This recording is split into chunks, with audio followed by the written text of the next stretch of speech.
Hello and welcome to episode 137 of Ready to Mosh. I'm Gem G, and with me as always, the Slimer to my Casper, Kev P. Oh, very clever. You like that? Yeah, quite pleased with that. Yeah, I thought that was quite fitting. Although, You're going to debate... I'm thinking about Slimer, yeah. Well, got to admit, I googled famous cartoon ghosts and Slimer kept coming up. I didn't think they were a ghost. I just thought they were like a slime depositing floaty thing. Entity, yeah. Yeah. And I could only think of Casper, and I'm like, Casper needs a friend in this situation. Okay. Starting on a tangent already. Mm-hmm. So yeah, today we have an interview with another band who are playing Uprising Festival this year, Tribe of Ghosts, a band that we're very much looking forward to seeing live, as we haven't managed to do so yet. Missed opportunities. Yeah, it just hasn't fallen right, but fourth time lucky. Yeah. And we'll get there. We will. So yeah, we had a great chat with Adam, Beccy and Danny, and a photo of Ben that kept popping up. The floating face of Ben. Yep, so obviously if you're just listening to this without any visual reference, then that's why Ben keeps getting mentioned. Yeah. Because they kept putting up a photo on a phone. At least at the start anyway. But yeah, it was a lovely chat that we had about all things, and many tangents were gone down and different avenues explored. One of my favourite interviews that we've ever done. Yeah, it was a good one. And I think they're going to get the award potentially for longest quickfire round ever. I think so. Yeah. So here it is. So this episode, we have got some very special guests. We have Danny, Beccy and Adam from Tribe of Ghosts. How you doing, guys? Oh, we've also got Ben. And Ben. So he's a bit fidgety. Yeah, he's a bit fidgety. He's going to be a bit quiet. He's going to be a bit quiet on this podcast. Yeah, today, Ben. But he wanted to make sure that he was here nonetheless. So So 2023 was quite a big year for you guys. How has 2024 been so far? 2024 has been wonderfully busy, but mostly behind the scenes, which is fantastic. Getting stuff prepped for a body of work that'll be coming soon. Yes. And getting stuff prepped for new things that are happening. It's really annoying when that's happening, when it's like, come on, Ben, come back. It's always really annoying when you're in interviews and being like, we've got really cool stuff to talk about. And then you're like, what can you talk about? None of it. Why? Because we haven't announced it yet. But it's coming. Yeah, we've been lots of stuff in the background. Danny's been out working quite a lot. So we've been kind of doing a lot of stuff as like bits in the background, getting stuff planned, prepped. But we have our May tour coming up. So we've just had the first 2 dates. We've got our next date on Wednesday, where we're doing a lovely showcase for the mother who looks after us, Dark Mother Management. We're doing an evening with Dark Mother at Dalton's, and then we're going to be at the 229 in London on the 24th of May. 25th of May, obviously, we're going to be at Uprising. It's going to be lovely. And then on the 26th, we're going to be over at Three Wise Monkeys in Colchester. I'm going to be playing back there again. It's very fun. And just going a bit further back in time then, what was it that made you want to be in a band in the first place? Let's go for you, because I just made a big announcement. Let's go for you two first. Well, I think obviously having a passion for music helps to want to be in a band. And Ben, come back, Ben. And he's just shy. And she's shy. But I think part of it's wanting to be part of like a community and wanting to work collaboratively on things. Like, I think there's, we're all, can be musicians on our own right, but there's something that draws you in to want to work together on a vision and build a community around it, and share those experiences of what you explore musically when you perform with people that you're close to and admire. So I think that is definitely what made us want to sort of come together and play together. And especially for myself. What about you, Danny? But working a normal job's really shit. So. Never a true word spoken. Better alternative, isn't it? Yeah, that's basically it. It's just fun. I like it. And with the vision, where do you guys kind of take inspiration from? So everything and loads everything. Loads of different places, isn't it? Yeah. We kind of take it, Ben, come back, there we go.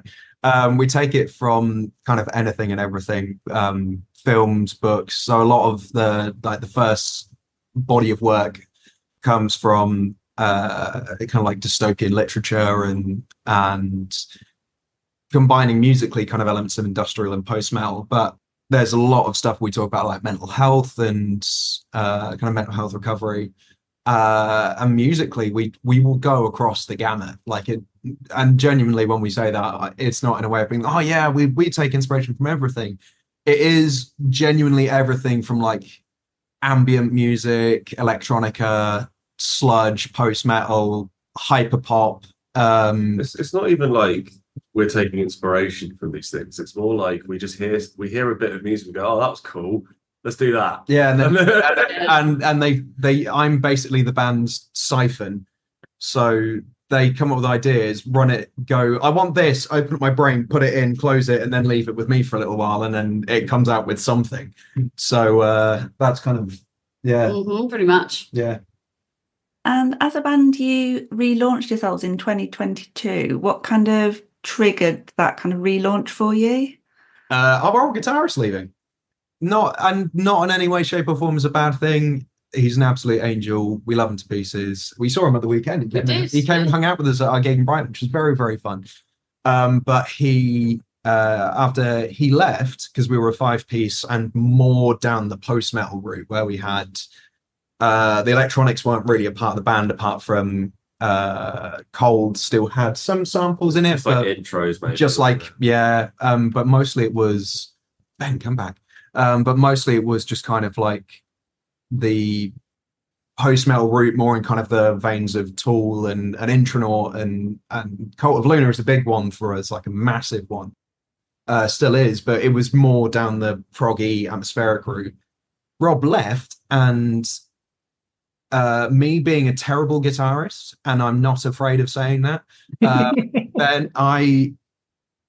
Rob is probably the only guitarist that I've found that kind of kindred spirit in, of both of us coming from quite a punky kind of like a punky attitude, where it's been very hard to gel with other guitarists in this kind of capacity, just because of what kind of player I am. So we all had that conversation of going, do we find another guitarist, or do we go down this industrial route that we're all wanting to explore? And next thing you know, 3 weeks later, I've taught myself synth, sound design, and ridiculous. And that's where we are now. So it's just getting even more bananas, to the point where it's like, yeah, just utterly ridiculous noises and horrible sounds. It's gotten more aggressive. Like, everything's so much more violent. Me and Bex are like, we beat each other up on stage. You've still not kicked me in the head yet. I'm saving that. Yeah. Bex and I have an agreement where at any point at any gig, because I accidentally hit her in the head with my headstock when we played in Glasgow, and I tripped over and hit myself on, you know what, Ben's left. He's not allowed to join in the rest. No, right, he's gone. He's rude. Yeah. I when we played in Birmingham, I jumped back, tripped over Becky's shin, and the entirety of her shin was just covered in bruises. So the deal that we have is that Becky's now got 2 free kicks to my head at any time, but I'm not allowed to know when that will happen. I just know it will. And yeah, that's just the kind of band we are. Like, I bite your cymbals. You do, and you get sweat all over them. I know, and it's fun. Ben's probably the most chill out of all of us when we're playing. He's still going a bit rauchy, but he's not going crazy. I'm flinging my guitar around all over the place. Yeah, that's where we've got up to now. So I'm going to quote you guys here as dystopian music for a totalitarian world. Is that the kind of thing that drives you as a band? Yeah, it's that whole thing of seeing the world as it is, and it's kind of wanting to represent it in a way that's cathartic in our music. I think there's something that can be seen as inherently political behind that, and being like, oh, this world's awful. so we're going to write about how awful it is. It's more for us of this world is rough, it's horrible, and we're going through all of this, so we want to be that release for ourselves and for everyone else. So, you know, it's why our shows are as chaotic and as oppressive as possible. It's not to make it as like doom and gloom, it's let everyone get their shit out.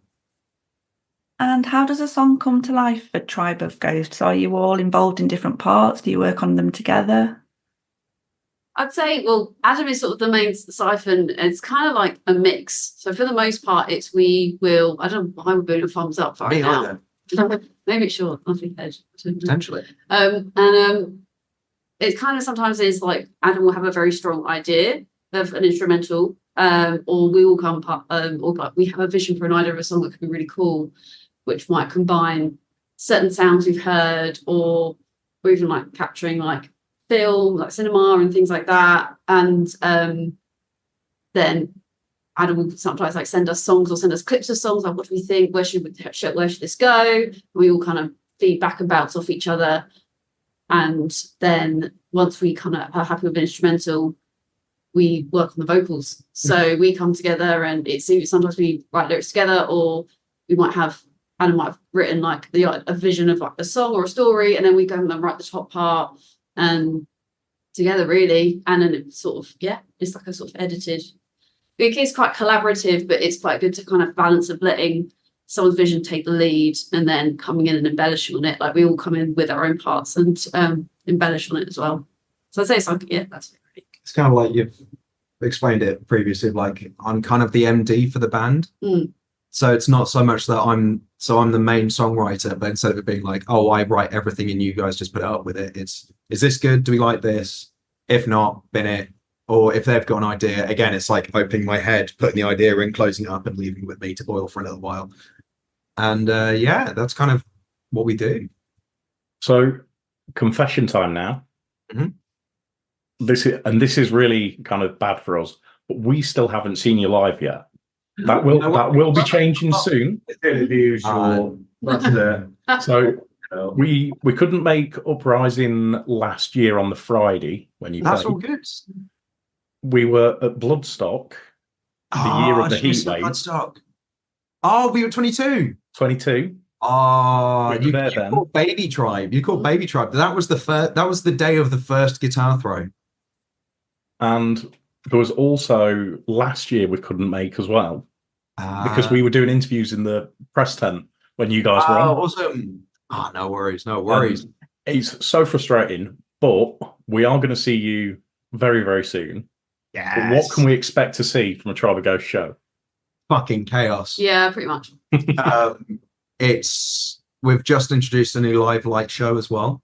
So we're going to be bringing our light show with us. We've just brought back using big old loud disgusting amplifiers, but most of our shows are cathartic. My head keeps giving a thumbs up and I don't really know. Holding my arm. That's the only thing I can think of. Oh, look. There it is. There it is.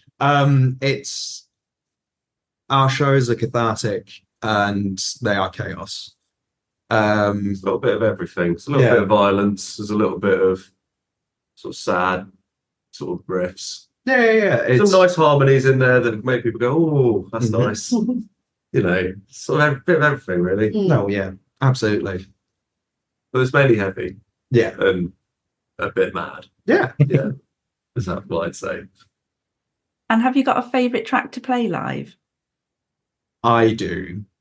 And all of them are very fun. But me and you have our...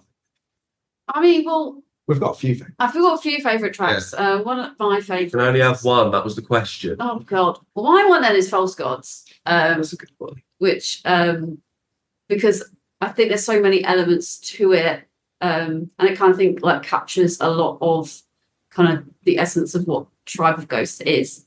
And like how like we kind of do for the sake of it, but for like creating an emotion and really kind of personifying the situation and how we feel. That's why it's one of my favourite tracks from us in general, on top of like playing it live. And just because it's like such an anthem with like the right like highs and lows for a live track, and like sort of carries the crowd, and you can kind of see that when you can kind of see what songs they feed off of. Yeah. And it's definitely one of those that they really feed off of. Playing the set, and the whole set's really fun to play.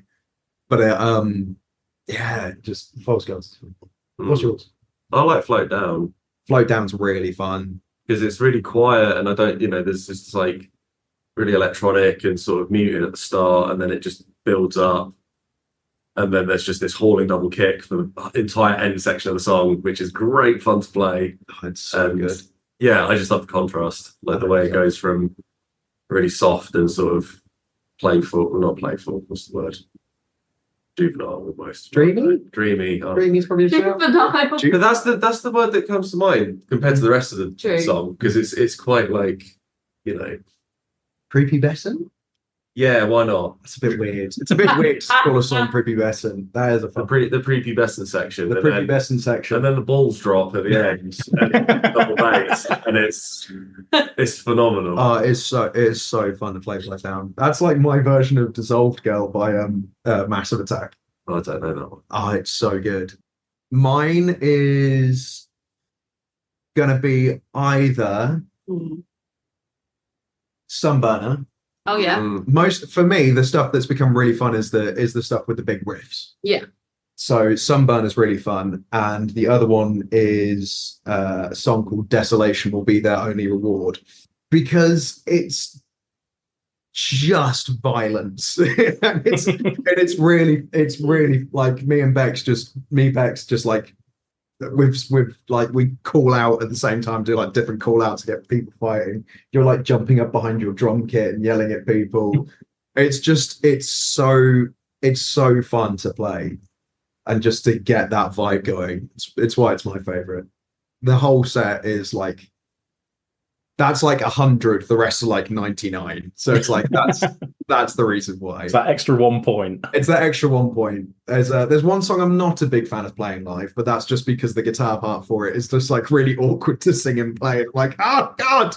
Like every time, Rain. Every time I play it, I fuck it up. It's a beautiful song, but yeah, you haven't helped yourself with the guitar writing. It's not great to do when you're in a really dark room. Yeah. And you can't really see your guitar very well. Is that why you program the lights to be super bright on your side of the stage? So you can see what you're doing. What the fuck I'm playing?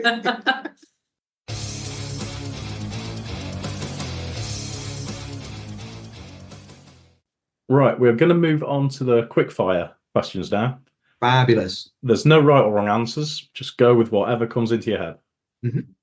We wait until we give an answer, and then the First one then is, what is your favourite venue that you've either played or watched a gig in? Roundhouse in London. Yeah. We haven't played there yet. But I saw Rina Sawayama play a show there. And I've seen loads of bands play there. Yeah. Who did we see there? Spirit Box. Spirit Box. We saw Spirit Box there. Yeah, that was cool. Yeah, it's great venue. It used to be a train station. Ooh, nice. Roundhouse is lovely. I'll be honest. I think there are so many venues I've loved playing in. My favourite one, just for how weird it was, but still how fun it was, it's going to be the Tunbridge Trust basement. That can't be your favourite venue. Because it was mental. It was so, like, that and Rossi Battle was just like so crazy. It was so crazy because the venue was the same size as my bedroom. Like a 30 cap venue. And it was just, but it was just because it was this, I think for me, it was just because it was like it was almost an experiment for all of us to see if we could do Tribe in a tiny room, and it worked, and it was so fun. And there are so many, and that's the only reason why they've probably been like some of my favorite venues to play. But there's been some iconic places, like Bloodstock Sophie Stage was incredible. Yeah, absolutely loved doing that. Firebug's always been a fun one. Metal Monocle was really fun. That was an interesting one. It's cool. He was. Green Door is always one of my favorites. Yeah. Always love Green Door Store. It's our local home. Dalton's. I cannot wait to play there Wednesday, but I love that venue's pieces. Absolutely shout out to Dalton's. it's hard to pick because for me, like, it's not really the room, it's the audience that makes a show in terms of playing it. Like, I love good answers. So like, there's been some amazing shows where maybe the venue itself isn't prestigious, but the crowd have made it feel like you're on top of the world, especially when you connect with them so well. There's been a few of those. One of my favorites actually was when we played the Black Prince last year, and it was really in Northampton, and it was Metal to the Masses. We were a guest headliner, being stage alumni, and it was a really, really, really sweaty gig. Oh, that one. Like, the audience were like so receptive to us anyway. They hadn't, I don't think many of them had really heard of us before, and then a lot of them actually were hardcore kids, because one of the bands competing were a really fun hardcore band. Which Big actually, up Bite Wounds. yes, Big and they up Bite actually Wounds. helped. They were so fun. They actually helped to like rev us up. We like, they were like our hype band. We were like, let's go, and then we just hit that stage and just lost our shit. And the crowd, there was and we got so hot, like we all just took our tops off, because there were literally, it was like either like we just fall apart and melt, or so it was just like this, and like it was a vibe, wasn't it? It was a vibe. So it was That's a proper vibe. So like, it's definitely like, the Black Prince is a great venue anyway, but it's one of those. One negative though. What? And the bands will back me up on this. There's nowhere to put your shit. There's nowhere to put your gear. Yeah, there is. There isn't. It's not enough. No, it's not. Not for it. Do you want your whole drum kit just set up in there? Set up. But yeah, Black Prince is always fun. It's just, there's so again, it's it's like that. so Like Rossi Bar was so great, because again, that was another great audience for us. Green Door is like sort of like our home show. It's like family there, and also I think that's why we're so excited for our Dalton show on Wednesdays, because it feels like family. Yeah. So, and especially because we're literally with our management roster playing that show on Wednesday, so it's literal family. And a venue family, and being local and things. It's like having that emotional connection with people in the moment is what kind of makes it. It's why we do it. So it's what that's our quickfire answer. I answered really quickly. I said Roundhouse straight away, and then you two started going on about like, let's start right the essence of what is a gig, and Jesus, keep it light, you two. Carry on. You know us, we can't. Can't do that. That's why we write the lyrics. That's why we're the songwriters. Fair enough. What's your favourite song that you've written so far? There are quite a lot. Oh no! Loads of unreleased ones that I really like. But out of the stuff we've released, I think Cold is my favourite. That's fair. I think Cold is my favourite in general, actually, because that's like that's the one that sort of has carried on since the first iteration of the band. Yeah. And we've just sort of changed it a little bit, but it's still the same song. Yeah. And it's got great parts to play, and it's got that sick bit like breakdown at the end. Yeah. Cold is my favourite. There we go. I still stand by False Gods. It's a hit. It's a bop. Yeah. Mine probably going to be Hive. Yeah, good shout. I think for me, Hive is so Cold's been my child for ages. I've loved Cold, but I think Cold was something that was already there, and Hive was kind of like me really delving into where I could hear my head going, and like Hive opened up the gates for False to be written. It opened up the gates for like Desolation. Hive, the first one you wrote after you started learning how to do synths. It was the first one I wrote after rewriting the other ones. Yeah. Yeah. It was definitely that. Yeah. Yeah. So it was the first one where it's kind of like, oh, this feels the most representative of where my head is at. And then everything started building from there. So like Desolation came from Hive. The rewrite for where Cold kind of went that way. Everything kind of all reached back to going, oh, not like, oh, cool, we did this and this, so we can repeat it. It's more like, oh, I can push it further now. I can start doing stuff like False, which was this one, sending us a voice note wearing a pair of marigolds going, I want a sexy song. And me going, okay, So and then I sent you the Slater remix. Yeah, that the Slater Britney remix. Spears is giving more. I was like, this. and then like 3 weeks later, I'm like, here's the song, and it's it's this disgusting filth track.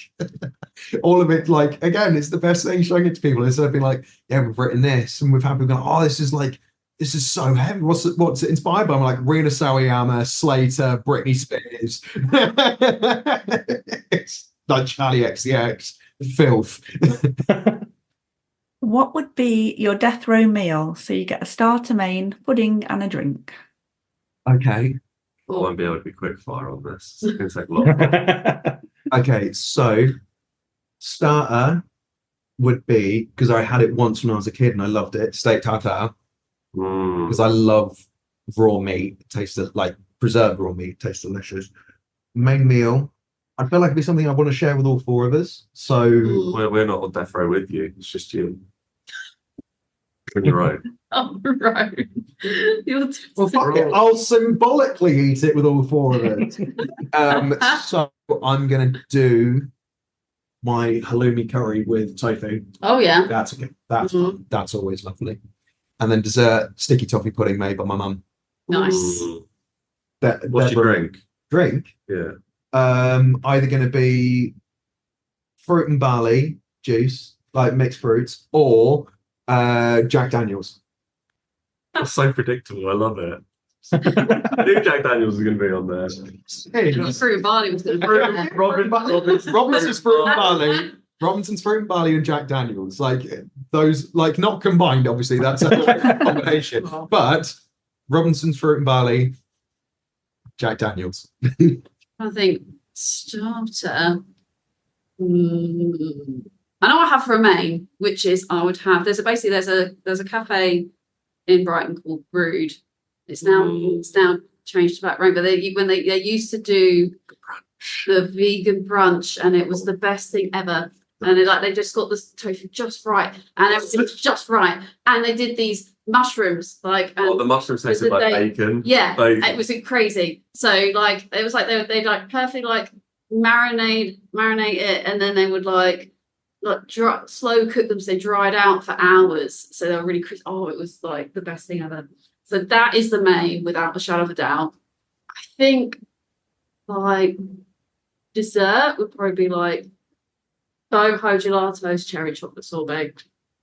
Yes, that's a shame. Hands down. It's like I'm just talking about really niche Brighton things now, but it's there's a place called Boho Gelato. They do this amazing chocolate cherry sorbet, which is that the one that we get with Pizza Face? Oh yeah, it's so good. Incredible. So that would definitely be my dessert.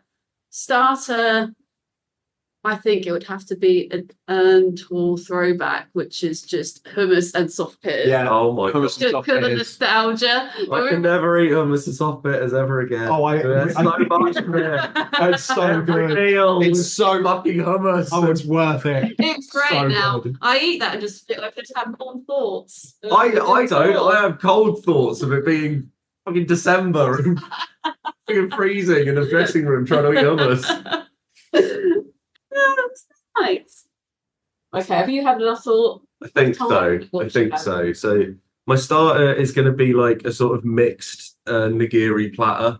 Oh yeah. So bit of salmon, bit of tuna, a few different vegetables. Yeah. Nice, sort of quite light, fragrant starter. Yeah. And then I'd have a sort of Texan barbecue platter as my main. Nice. So just a little bit of everything, like brisket, ribs, all the meats, basically to sort of go against your just to balance it out. Balance it out a little bit. With loads of coleslaw and have a massive peach iced tea as my drink. I didn't even choose my drink. Yeah, what's your drink? Oh yeah, what's your drink? Oh god, what is my drink? Chamomile tea. I do like a chamomile tea, but no, I think I have to be something fruity. Like a really good mocktail kind of vibe. What about those mojitos are there for you? Maybe it would be a mocktail salted caramel espresso martini. Yeah, nice. Is that not just an iced coffee? Probably is. A mocktail. I'm just trying to remember when I had that was Just didn't have alcohol in it, basically. Yeah. My dessert would be banana breadables. Of course. That's what I'd have. So I make these every now and again at events. I'll make banana bread, but I'll put weed in it, and so I call them banana breadables. So I do, because it's death row, isn't it? Like, why we actually enjoy yourself? Like, yeah, that'd be my death row meal, I think. Yeah. Yeah. What do you think Ben's would be? We have to channel Ben. We have to channel Ben. I'd probably have a burger. It would be a burger. Yeah. It would be a burger. It would also be. I like onion rings as a Go on starter. YouTube. No, it's not going to be onion rings as a starter. It's going to be because he likes a good kebab. He does Oh, like he does. kebab. Likes a good His kebab. drink would be a can of Stella. Yeah. It's a canastella. He's it's a like, canastella. he's about to go off and get one. A drink would be a canastella. It'd be a kebab, like a really good kebab. Starter would be. Strikes me as a cheesy garlic bread kind of person. No, because remember when we were on tour, we would have like really nice starters. No, I don't remember going anywhere where we had starters on tour. Oh, it's new. Yeah. I can't remember what we had for that. It was Bhaji's. Yeah, Bhaji obviously there. yeah.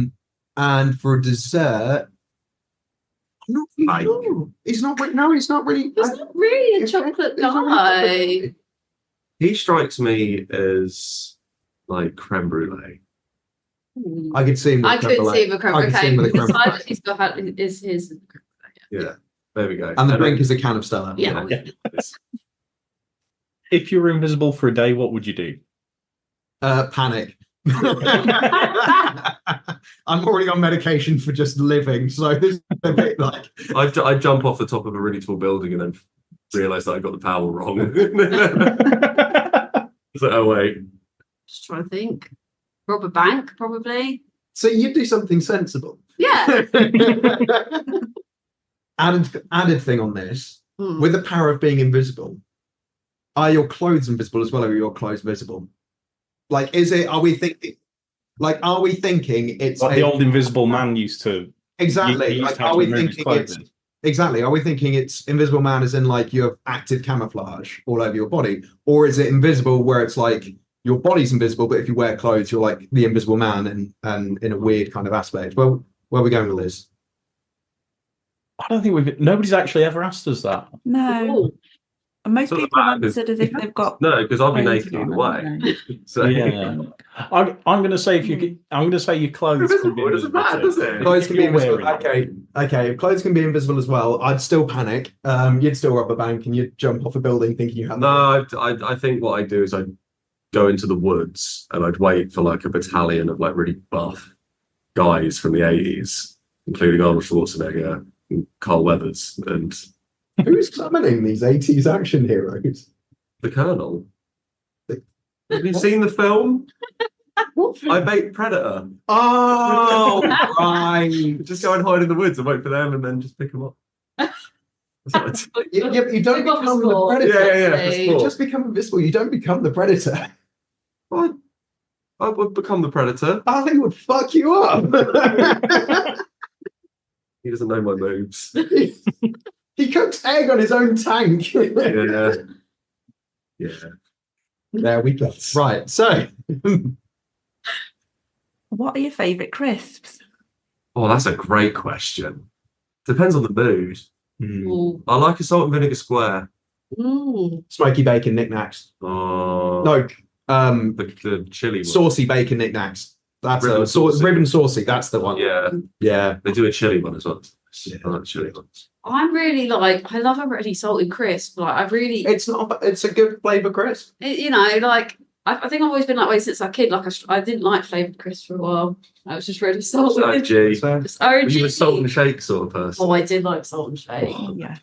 Mhm. did you like? There's a brand in Korea that sells potato flavored crisps. Well, So are they not potatoes? No, it's a potato, but then it's like the concentrated flavor of a potato. Oh, that's quite nice. And I'm not gonna lie, I Oh. really want to try it because it sounds. I was watching the stream about it, and they were like, weirdly, this tastes amazing because it's just like a nice flavour. Yeah. It's like, I really want to try what the concentrated flavour of potato is. Isn't it vodka? No, vodka, distilled vodka. Like, Well, that's concentrated potato, isn't it? it's like the rotting bits of concentrated potato. Yeah. This, as you can tell, our interviews just go off the rails immediately. Vodka's like potatoes, like weird cousin. Yeah. No, it's not a cousin. It's made directly from the potato. It's Like evil, the very lost least it- conjoined twins. yeah, conjoined twin. Wait, so this is like board. So we've got bar and then ball. No, it was Hugo. It was Hugo, sorry, we've got Hugo. This is like, so vodka is the Hugo to There were some potatoes potatoes that I bar. had in Europe that were pickle flavored, and they were really nice. Nice. Mm. They came in like a lime green packet, and Oh, was it Lay's? yeah, Oh, I yeah, remember yeah, no, they're nice. it was after a Yeah. show in Austria. Mm. Yeah, and everywhere was shut 'cause it was a Sunday. And there was just one like corner shop open. So the whole like 20 of us from the touring party all went to this shop at like 2:30 in the morning, and the poor bloke did not know what was going on because obviously we all spoke English and like we're just shouting and Mate, Chris! like, how much are those crisps over there? And he was just like, but they were really nice crisps. Yeah, they're good. And also on that same tour in Rotterdam, our merch guy bought literally a meter of crisps. So it was Just like a one really crisp. long, thin packet of like cheesy balls. The crisps themselves were not great, but it was, But it was a the meter. meter. It was a meter. It's the whole novelty of it. Yeah, Jesus Christ. it was Isn't that, incredible. isn't that kind of like a beer bomb? It's not that it's good, it's the novelty of being able to do one. Yeah. And let me tell you, we tried to eat as many of those crisps as possible. Did you just take it in turns to like lift the end up? No, we put our whole arm in it, like all the way in, and tried to like grab a big handful Nice. from the bottom. Nice. What's your favourite film? I mean, it depends on what category. If we're talking like from childhood, ride or die till the very end, of course, of my life, we're talking The Dark Crystal. Yeah. Because that has been my favourite film since childhood. Probably a bit young. Oh, Shrek 2. Shrek 2 is brilliant. There's I don't know. I don't know. We've all category. Let's talk Let's about talk- category. So, like from something that So holds childhood. holds a special place in your heart. So I'm going to count this all as one film because it is, and shut up, don't argue. Every single one of the Lord of the Rings films, extended editions. I would literally I remember when all the extended editions came out and how young I was that I literally started watching Fellowship of the Ring at 9 o'clock in the morning and finished watching the entire series in one day. And afterwards, instead of being like, oh my God, that was long, I was like, that's the greatest day of my life. So yes, every single, like the original trilogy of Lord of the Rings is one film and no one argues. And it's always the extended editions. The rest, that's it. Sorry. Now, it's got weirdly varied. There's so many different offshoots and things that I can say that I love and enjoy watching. But what's Yeah. your favourite? Just pick one of them. Probably Blade Runner. Blade Runner is great. Yeah, probably Blade Runner. I like the Meg. That's a really, really strong film. It's got Jason Statham in it. It's got that woman. What's her name? What's her name? The one with the short hair. That's the one. It's got her in it.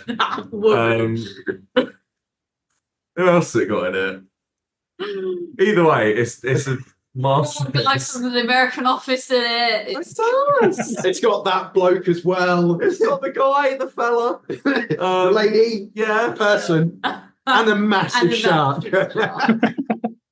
And a giant octopus. And No, a that's giant- the second one. Is that Yeah, okay. that's the Meg 2. Okay. They didn't have budget for a giant squid in the Meg 1. to get the in the beginning though? There was something that was a crushing it. Yeah, there was a Crushing the sun. Yeah, there's a big. Yeah, no, chunky boy. that wasn't. It's actually just a squid. No, that was just a general squid. Again, I love that Yeah. quickfire answers are taking about 15 minutes per answer. Yeah, it's brilliant. I highly recommend anyone go and watch it. What's your adult one? So you've gone Dark Crystal, what's your Ride or Die Child one? Mm. Have you got an adult one or is it still Dark Crystal? Missionary Impossible.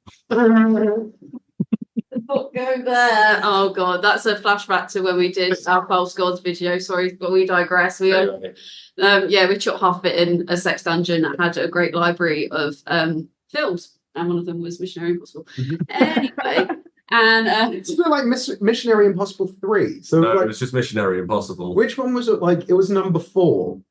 Yeah, I can't, There was one that was like the I 4th in the I series. can't say them with a straight face. There was one that was like the 4th in the series, and we were looking at these going like, wait, there were 3 before this. Like Dick Him Down or something. Yeah, it was like Dick Him Down 4. It was like, wait, someone was like, that's good enough to make a 4. So Becky, what's your favourite What's your favourite film? I think as a grown up, it's I don't know actually. Oh God, Fast and Furious. no. My actual favourite is John Wick.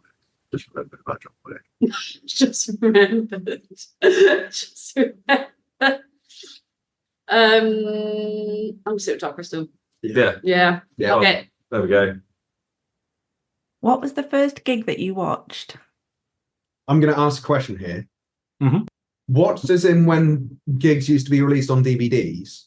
No, Or, live. Live show. mine was Lordy and Churasas. Was not expecting that. Ah, It was the first show that after Lordy won Eurovision. wow. And that was my first gig I went to go see. It was Lordy and Churasas. And then after that was a load of punk shows around my local area. Nice. And then Gallows. My first show was Hearsay. Again, did not see that coming. I was 7, and I went to see Hearsay, and they were great.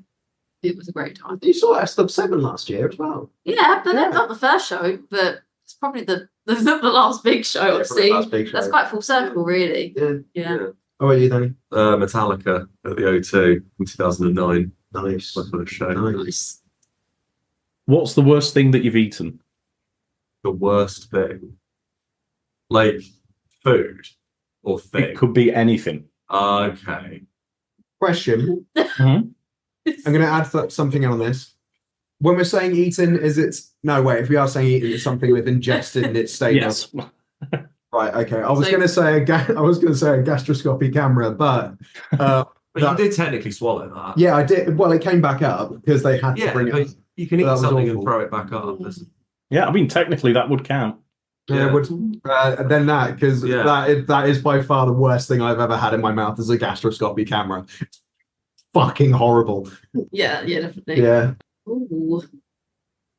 I think it's probably like when you've taken like medication of some kind and it breaks up Oh, in that's awful. and your throat and back of your tongue. Mhm. And or one of you, the gel ones that pops. ooh, Yeah. yeah. So like I think that like I think I was taking like an antibiotic or something, and it was like a wide powdery tablet, and it broke up at the back of my tongue, and I just no matter what I ate, what I drank, I just couldn't get rid of it, and it was just like the just bitter and void, Mhm. and I just couldn't get rid of it. So that's probably like the worst thing I've eaten. Mm. What about you? just realised my head's still on the floor. Oh no, it's gonna burn out. I don't know. I've rancid kebabs and fucking just all your standard food poisoning inducing foods, really. Yeah. I'm trying to think if I've ever had it.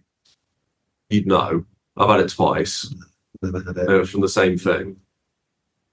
What, you ate it? Chicken chow mein. Oh, so you ate it once. So you ate it once, had food. No, poisoning, two the next seconds.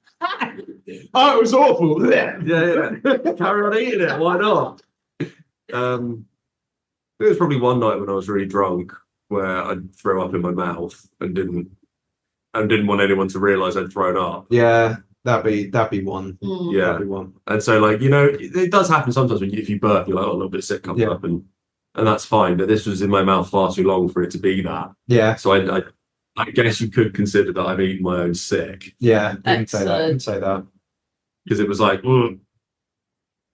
Ugh. Yeah. Because it's sort of like, has anyone noticed? Have I got away with it? Right. Okay. Deep breath. Yeah. Yeah. I was going to shit on a county or like a city then. Be like, yeah, any food from Sheffield? I don't know.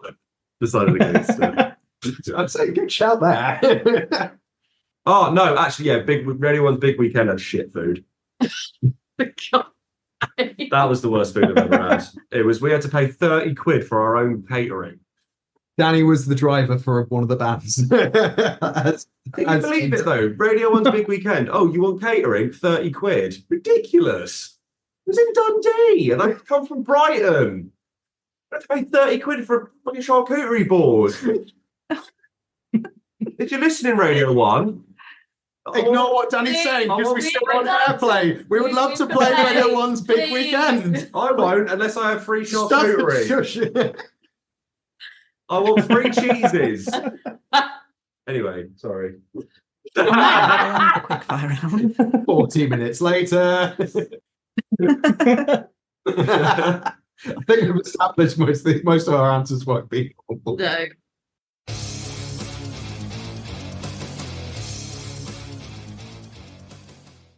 So we did mention earlier that you did play the night before Uprising last year. So how does it feel to move up to the Academy 2 stage at the festival this year? Awesome. It's really, really exciting. So exciting. And because, we went to Uprising, so we had like a little nice sort of day in Uprising after. We stuck around and watched all the bands and, we're around the venue. It's a great venue. Yeah, it's a really great venue. We're like, would it be so great to play here sometime? Like, we'd love to come back and do Uprising. Maybe in a year's time. Or... Yeah, we're like, or a couple of years. And then when we got up, we were like, yes! I've seen Combi Christ on the stage. It was so fucking cool. That was huge. Just seeing, I think me and you were talking about it whilst they were going and being like, I need this injected in my eyeballs. It's just like at the vibe and the energy that was coming from it. It was so ignorant, and it was just like, I need this in my eyes. Ignorant. It's so good. But we saw Blood Oath there as well. It's probably the last time we're ever going to see Blood Oath now. So yeah, they split up. Aww. Yeah. Saw Blood Oath. Saw Lowen played it, and they were amazing. It sounds like you saw all of the bands we saw. I was going to say that. I was saying, so we saw loads of the bands, and then we bumped into our lovely dear friend Sherry, and Sherry was like, we need to get an interview. We need to get an interview. I was like, yeah, absolutely. And then Sherry introduced us to the Moshville guys that we'd met Shells the year before, but this was the first time we properly met them, and introduced us to Greg because we were playing Rabid Fest as well. And they introduced us, and then we were like, they were like, we need an interview. It's like, yeah, awesome. So we ended up we were smuggled into the press area. O2 Academy Leicester. Yeah, they've got some very diligent security. They got really Yes. good. But Red got us access to it, and then what was meant to be a day of us just hanging out and seeing people, we ended up in the Preston for 3 hours. It was a very long time. And just it's just and we just keep in contact. Do you want to interview? yeah, right, go on. Yeah, and then it's only do you want to interview?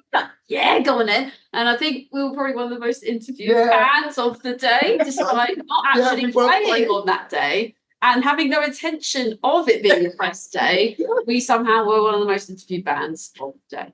We just kept Simon's joke about us there is maybe he said about this shit. It's maybe this time they'll get into the press tent without having to be smuggled.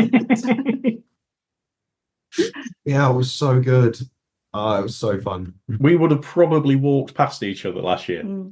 Yeah, we were kind of in and out of the press tent. Good And chance, it was a good chance. If you heard people really weirdly yelling about Three Blind Mice, that was us. That was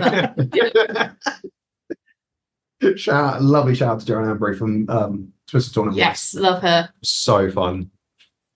So we read that the drum kit made a guest appearance for Paradise Lost's headline set at Uprising last year. Oh yeah, it did, didn't it? Yeah. What about that? Simon, so how did it happen? Literally, when we were playing the night before, because we were on a run. We provided the drum kit for the whole thing on the night before, didn't we?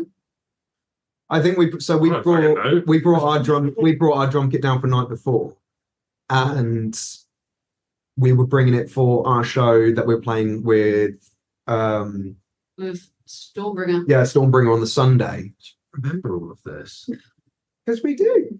And so we had our drum kit with us, and Simon came up past us and was going, oh bloody hell, they're looking for Paradise, all their kits were 22-inch kicks and that kind of stuff, and they were saying, "Oh, Paradise Lost, they want a 24-inch kick, and we've not got access. You know, we don't know anyone who's got one. He does." They're like, "What?" They're like, "Yeah, we're here tomorrow. Use ours." So ours was the kit that Paradise Lost used. It was really good, and yeah, it was just really fun. Like quite proud watching it on stage. It was like we had like Well, our parents' moment. And then, to be fair, we had that. We did have that with Void Walker as well. That was very yeah. But none of the band were in it. But it was a very different kind of. Yeah, that was pride. a very different part. Yeah. Yeah. Yeah, it was funny. Yeah. Yeah. I don't know. You don't remember it. No, I don't know how you two remember all the bloody names and all sorts. It's like, this date with this. I'm like, oh, I don't know. I'll just blurs into one. I remember all the big ones, main ones. Well, the main one. They're all the main ones. The main They're ones. definitely not. Yes, they are. Bloodstock Festival is considerably bigger than a pub. Yeah, but So it's that's still the main one. No. Yes. If they're all main, none of them are. No, if they're all main, then they mean equally the same. That's asinine. No, it's not. Anyway, so yeah, that's how our drum kit ended up there. And we spotted earlier that you've released a new T-shirt today. Will that be available at Uprising? Will you have any other? Right, show and tell time. Oh. Wait. I'm really excited. So basically, I think Adam's actually wearing. He's wearing the long sleeve version of this, which we got made for the tour we did with Ern and Mountain Core in December, and it was an absolute hit. It was one of like our first super fast sold out tops. Like we'd pretty much nearly sold out, bar maybe one or two by the end of that tour. And it was really, really sold good. out just after Christmas. Yeah. So we're like, this was really good. We don't really like to do the same design once. I think it like helps make them kind of collectible items, and people who are into our merch then being like, oh, I can just get almost like these little things that are then not done again. But because it was so popular, we wanted to do something like this. So we did a T-shirt version with this in a different colour, just because the designer did so well, but we wanted to make sure it felt like a collectible item. That wasn't gonna, so that didn't really water down what the long sleeve had done, and everything feels a little bit like a collectible. So we've been selling at the past couple of shows that we've done, and now they're officially online on our Bandcamp. And if you follow us on TikTok, you'll see stupid videos of me and Bex advertising it. Oh yeah, we've broken into TikTok, and we're having a lot of fun with a good friend of ours, Alice, who's helping us create some weird, wonderful TikToks, and they are sort of spurting out at the moment. There's one I'm very excited for, which hasn't been released yet, which will just make me cry. Is that the one with you? Yes. Yeah. It's just I'm really excited for just it. yeeting me in from different angles. Yeah, and it hasn't been put up yet, but it makes me cry after. It's really funny. It's really stupid. So there's the one that me and you butted heads on. oh yes, that's it. Yeah, one. So What was the question? Sorry. And yes, will the T-shirt be at You- Uprising? I got far too excited when you mentioned a new T-shirt. I couldn't hear what you were saying. So Yeah, will it be at Uprising, the T-shirt? absolutely. if we don't sell out, yeah. Yeah. And will there be any other merch there? Yes. Yes, we've still got a few bits. So we've still got one of our Sunburner long sleeve. We've got that. We've got the beanies. We've got the beanies, and that's Yeah, it at the running- moment. We are quite running low. low, so avoid disappointment. And you should buy. If you're thinking of buying some merch, I'd recommend to do it before we just have none. People like our stuff. It's lovely. Thank you everyone for buying our things. It means a lot. So you're in Colchester the next day after Uprising. Mm-hmm. Will you be staying around Uprising all day? Yeah. Absolutely. We loved it so much last year, just being down for the day. Like it would be a big shame just to play and go. There's so many amazing bands playing. We've got some friends that are also playing as well. So unfortunately, we're going to miss Seething because we clash. Yeah. So we'll be setting down by the time they start playing, which is a real shame. They're going to be on the main stage, but our dear friends in Forlorn are going to be performing, and we are so excited to catch them on the main stage. They're going to We absolutely might have some interviews around them, but we can take it in turns. okay. Yeah. Sounds good. We want to try and make sure we catch a bit of their set because they're going to dominate that stage. And we've heard amazing things about Sugar Horse. Our dear friend Carl from GBXPL loves them, and like most of the work on about them. So I'm like, have to see them. We've got to see Sugar. We've got to see them. So there's lots of, and of course we've got like the big bands that like Breed 77 and Breed 77. Yeah, Catatonia is going to be. Lewis is looking after Catatonia as well. Yes, our good friend Lewis, who helps put back together Adam's guitars after he throws them and smashes them into 100 pieces, is going to be there. So there's lots of like friends, basically like our family's kind of there. So it's a real kind of family day as well as playing. So we'll be there the whole time. And we've heard that you are working on an album. You mentioned you were doing some things behind the scenes. Is there anything that you can share about that? Yeah, we've written an album. Like we have. We're just waiting to release it. Yeah, we're waiting for the right time. There's some things we're putting in place because we don't want to just sort of drop it and sort of leave it with just being a little. Yeah, just a little albeit. We want to do a big thing with it. Yeah, so we want to make sure it gets the launch that it deserves. So we're just getting a few ducks in a row, maybe planning some little extra bits and pieces to go sort of around with it, and then it should be coming very soon. I think it's very safe to say this year. Yeah, but when is when it feels like the right time? Basically, we're shooting something this week for it. So yes, so that's happening. Of which I've made sure I've put my guitar in the right tuning. Yeah, because both of it, I'm like, it needs to look cool. So like we're already cool, but that my guitar that I've got now that I had set up for our stuff previously is like a semi-hollow acoustic thing. Looks amazing, but it's like doesn't look right. So now I've got my beautiful guitar that I've set up in our ridiculously low tuning. Yeah, and it's gonna look so cool. Please don't throw it. It's will. very. Please, I've been throwing it into my room. Adam, it's so expensive. I know it is. Oh God, I'm gonna just cower in the corner when we do. Lewis has already said he's gonna punch me in the face if I come back with it broken. So, final question then. Aside from the album, what does the rest of 2024 look like for you? Lots of gigs. Lots of gigs. Lots of more behind the scenes things. Lots more behind the scenes stuff. Fingers crossed, are going to be aiming at a lot more stuff towards the end of the year. We're doing a few more bits and pieces then. And writing bits, that kind of stuff. Yeah, I think the main thing, because we're really, really excited to get this album out. It's been such a passion project for us, and it's such a cohesive body of work. We're quite excited that it tells this story. So I'm we're really eager to get it out and for people to hear it as a whole concept. Also, we've been dropping singles here and there, but this is something when it's meant to be heard together.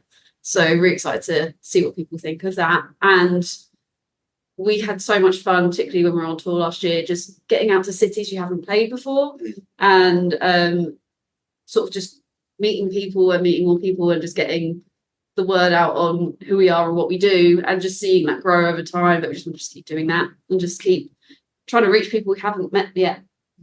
See where it takes us. Yeah. Want to meet all of you. We're looking forward to meeting you too. Yeah. Excited. We will be at Uprising. And we've got AAA, so we'll be knocking about somewhere. Hey. And yes, beware of flying equipment. I liked it fell off the stage on Saturday as well whilst we were going. Really? Yeah. Oh no. Mine things being launched by you, me, Ben, Danny. Yeah. You should hit your cymbal and as you hit it. Yeah. Why you shouldn't be biting my cymbal? I want it. So they I don't want you to break them. Whoa. That's right. Get all your saliva all over them and you get your sweat all over them. That's fine. What about just if you mouths it if I gum it like a toddler. No. Becky licks my guitar. That's what you do with your guitar is your business, sir. Yeah, true. Oh, you can tell me how the Epiphone tastes. Oh my God. That does sound weird. I've only just thought that. Just when you've tasted the other one, you're like, that tastes a bit weird. So yeah, lots of gigs. Yeah, lots of gigs. And hopefully drop this album and it'll be lovely. Go on tour at the end of the year, hopefully, and that'd be nice. It's super fun. Yeah. Very, very fun. Thank you so much again for joining us, Adam, Becky, Danny. It's been an absolute pleasure, and we look forward to seeing you in Uprise. Yeah. In Uprising? You'll see us in Uprising as well, because we're going to Yeah. be in the venue. On. Well, we hope you enjoyed that episode. Don't forget, go and see Tribe of Ghosts if they're anywhere near you. They've got a lot of shows coming up. And don't forget to check out their socials as well. That's Tribe of Ghosts or Tribe of Ghosts Band, depending on where you're looking. And don't forget to check out our socials as well. You can find us on Instagram, Threads, and X at Ready to Moshcast, Facebook, TikTok, and YouTube at Ready to Mosh. We've also got our Patreon there as well, which is just £3 a month. And for that, you get access to the bloopers that don't make it into the show, early access to episodes wherever possible, and you get to find out what we've got planned before anybody else.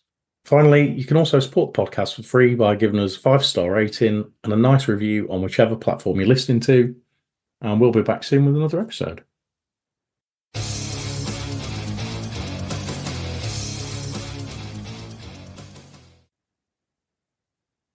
Make it haunted, move.